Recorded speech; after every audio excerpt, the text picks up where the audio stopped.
Buenas noches, jóvenes. ¿Se ve bien la pantalla? Buenas noches, doctor. Sí. Sí, doctor. Buenas noches, Sí, doctor. doctor. Sí.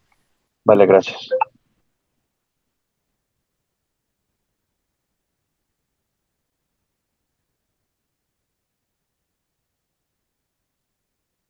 Un segundo, ¿eh?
Las enfermedades crónico-degenerativas, como les mencioné en la primera sesión, se abordan no solo, se abordan en un primer acercamiento, pero también a lo largo de varias consultas.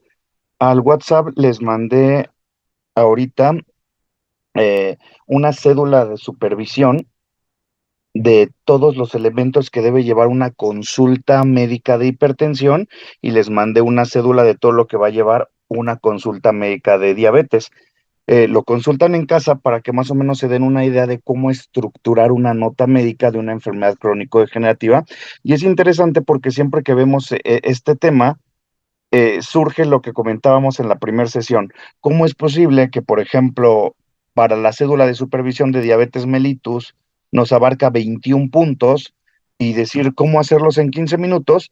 Pues fácil, como decía su compañero en esa primera sesión de lunes, se aborda en varias consultas, no necesariamente en una sola. Y es por eso que ahí podemos ir eh, completando el expediente, pero sobre todo dando la atención integral a nuestros pacientes. Entonces, la sesión del día de hoy está diseñada meramente como un recordatorio de conceptos generales de hipertensión y diabetes, pero sobre todo de qué elementos debemos incluir en una consulta en nuestro primer acercamiento. Entonces, no es tanto una sesión donde vamos a profundizar en fisiopatología, en términos muy específicos, porque yo creo que este bimestre lo que me interesa más es que ustedes tengan elementos para dar ustedes solos una consulta de cada una de las patologías que estamos abordando, en este caso hipertensión y diabetes, y entonces eh, el propósito es meramente un recordatorio de conceptos generales, que sí es de pronto muy importante porque en otros bimestres que hacemos este ejercicio preguntando los conceptos directamente a cada uno de ustedes, sí noto que a veces sí hay algunas lagunas muy importantes, como algunos que no saben el concepto para el criterio diagnóstico para diabetes, qué valores, qué hacer en tal o cual. Entonces es una forma de recordar esto. Eh, Hipertensión, por ejemplo, es un síndrome de etiología múltiple caracterizada por elevación persistente de las cifras de presión arterial. Hoy en México todavía seguimos considerando valores mayor o igual a 140/90. Estas cifras se van modificando y quizás más adelante nos adaptemos a valores un poquito más bajos. En Estados Unidos, algunos organismos, algunos grupos proponen que desde 130 ya estemos dándole el manejo. Lo que ustedes deben entender es que ya desde 130 hay que hacer intervenciones, aunque aquí en México no se considere como tal hipertensión, sí es necesario que ustedes como clínicos, como médicos de atención primaria, ya empecemos a hacer intervenciones en estilos de vida saludables para lograr mejores cifras de tensión arterial. Este descontrol es producto del aumento de las resistencias vasculares periféricas y se traduce en un daño vascular periférico. La fisiopatología, aunque les digo que no vamos a profundizar en ello, tanto para hipertensión como para diabetes, vale mucho la pena que ustedes la repasen porque con ello vamos a entender la terapéutica. Y entonces, durante este bimestre, a mí me interesa mucho que ustedes preparen sus clases con un enfoque en cuanto a la terapéutica, qué tratamientos vamos a dar. Y sobre todo en hipertensión y diabetes, a ustedes como generación, les tocó una nueva ola de fármacos para libre prescripción dentro del sistema de salud público en el primer nivel de atención que antes no teníamos.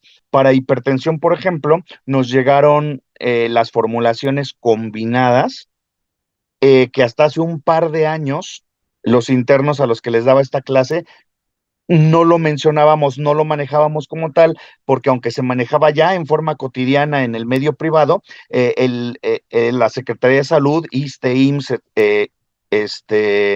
etcétera, no manejaba estas formulaciones y sin embargo, en estos 2 años se actualiza la guía de práctica clínica de hipertensión y estas formulaciones empiezan a hacerse cotidianas. Y entonces, para entender esa terapéutica de la que les hablo, hay que entender la fisiopatología y los conceptos principales. Por ejemplo, para la presión arterial, la fisiopatología es mantenida por tres mecanismos fundamentales, que es el volumen sanguíneo, las resistencias vasculares periféricas y el gasto cardíaco.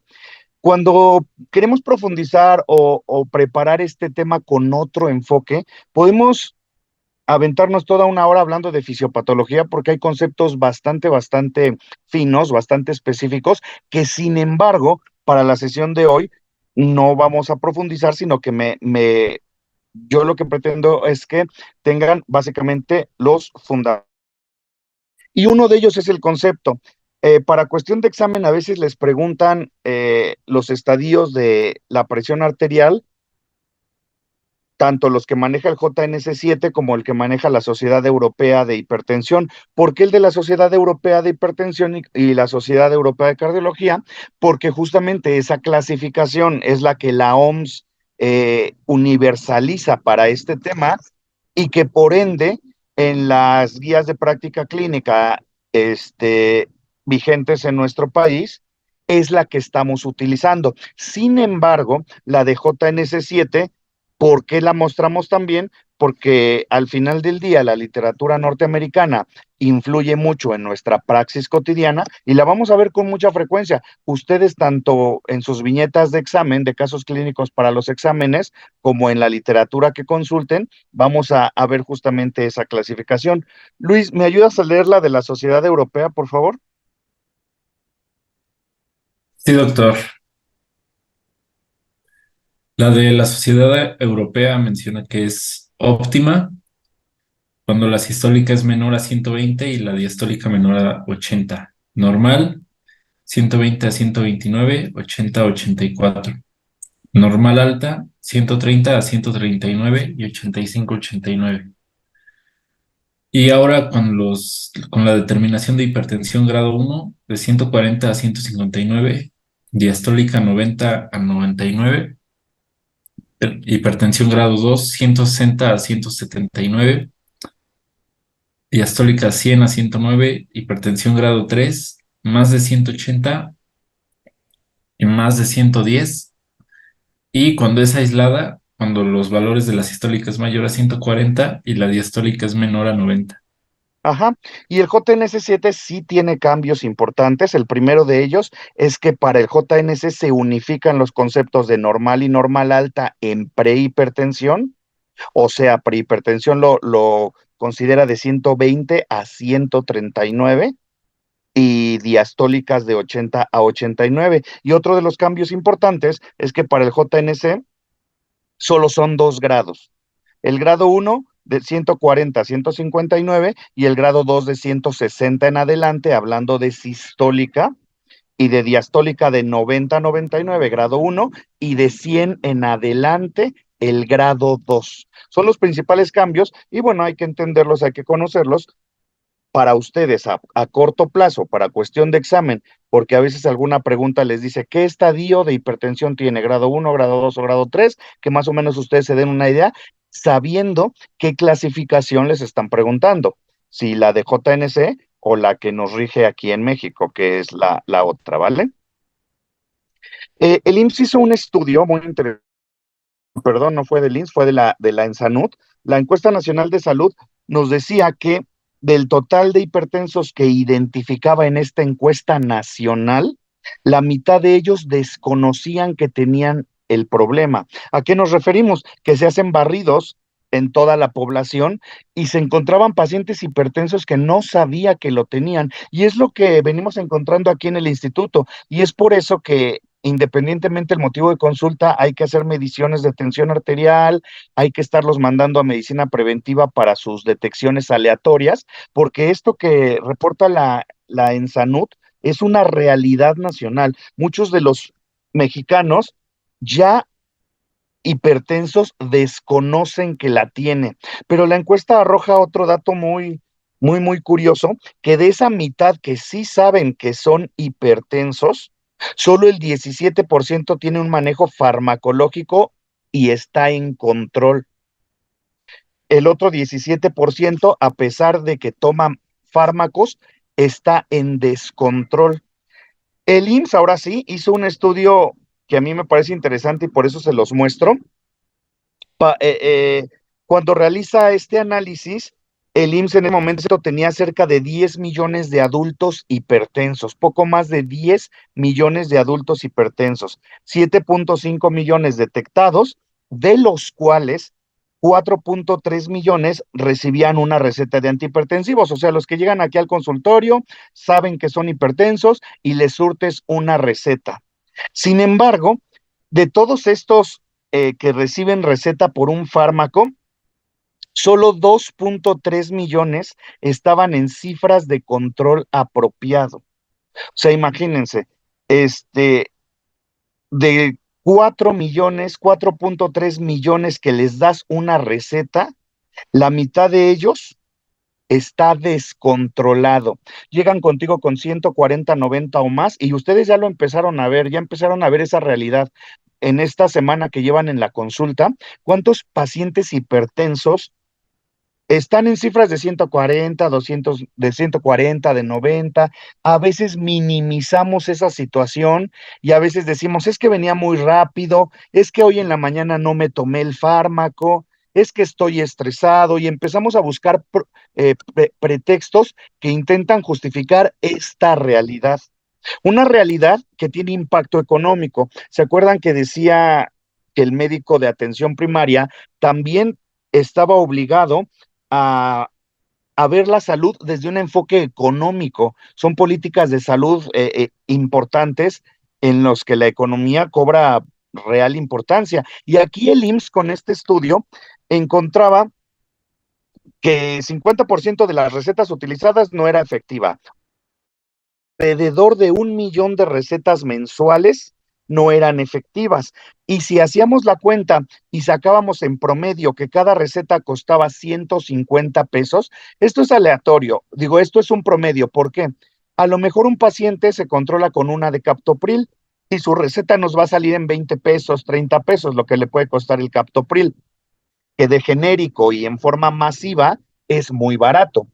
Pero ustedes ya han visto también que tenemos muchos pacientes que toman irbesartán con hidroclorotiazida, que toman telmisartán, que toman nifedipino de 30 miligramos, toman felodipino, que son medicamentos cuyo costo es un poco mayor, o aquellos pacientes que no se van a controlar con un solo IECA al día, que van a tomar 4 grupos farmacológicos en dosis medias o en dosis altas, y entonces su receta ya no fue de 150 pesos, ya es una receta de un costo varias veces ese precio. Pero cuando sacamos un promedio, el IMSS dice, Vamos a ejemplificar que cada receta costara 150 pesos. Si estamos entendiendo con este estudio que 1 millón de recetas están siendo inútiles, ¿por qué inútiles? Porque el paciente sigue descontrolado a pesar de lo que le está surtiendo, querría decir que aproximadamente se están desperdiciando 150 millones de pesos al mes. O sea, 1,800 millones de pesos al año. Vean el impacto económico que implica el que ustedes, como médicos que dentro de poco van a estar atendiendo a estos pacientes hipertensos, este, estén contribuyendo en el país para toda esta situación que vemos en pantalla. ¿Cuáles son esas causas de descontrol? Sobresaturación de los servicios de atención primaria, falta de actualización por parte del médico tratante. Por ejemplo, Nayeli, Miriam Nayeli, ¿estás? Sí, doctor. ¿En dónde crees que se atiende el mayor porcentaje de pacientes hipertensos en nuestro país? En el Seguro Popular. ¿Crees que más que en el IMSS, el Seguro Popular?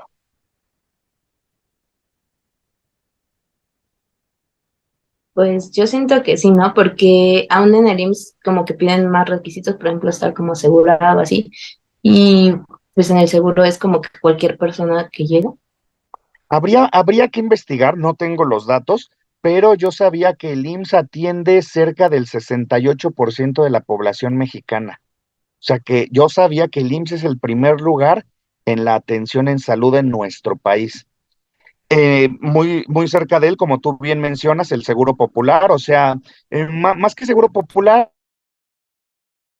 en la provincia ya se ha convertido a Seguro Popular, en otros lados ya se está convirtiendo a Bienestar, etcétera, pero todo ese servicio de los pacientes no asegurados, institucionales, ahí está muy de la mano.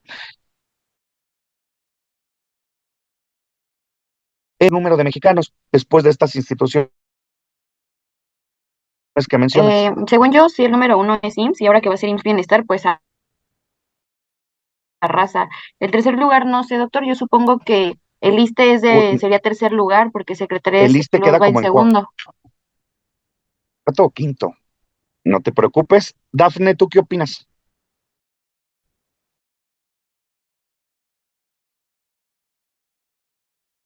Así certero, le mentiría. Pero ¿en quién te imaginas? Yo tampoco tengo el dato, ¿eh? Yo tampoco es nacional. ¿Tú de quién o escuchas? Pues yo Ajá. pensaría que tal vez, pues como Eso, en farmacias similares o así, eso. pues Eso yo, es lo que quería que me respondieras. Y fíjate que hay estudios en donde dicen que esta tendencia está hacia la alza. Esta tendencia de las farmacias, del modelo de atención en farmacia que tú mencionas, tendrá unos 20 años, y va hacia arriba. Y entonces un gran porcentaje de la población, grande, muy grande, incluso más que el ISSSTE, por eso decía que el ISSSTE ya quedó súper rezagado, se atiende en consultorios de farmacia o consultorios médicos autónomos, no pertenecientes a un hospital, a una clínica grande, etcétera, sino autónomos. Los principales son los de farmacia. Y entonces, ¿quiénes?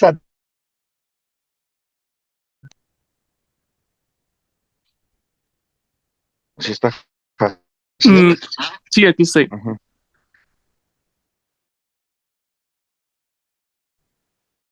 Eh, No, habitualmente, ¿Me puedes? habitualmente.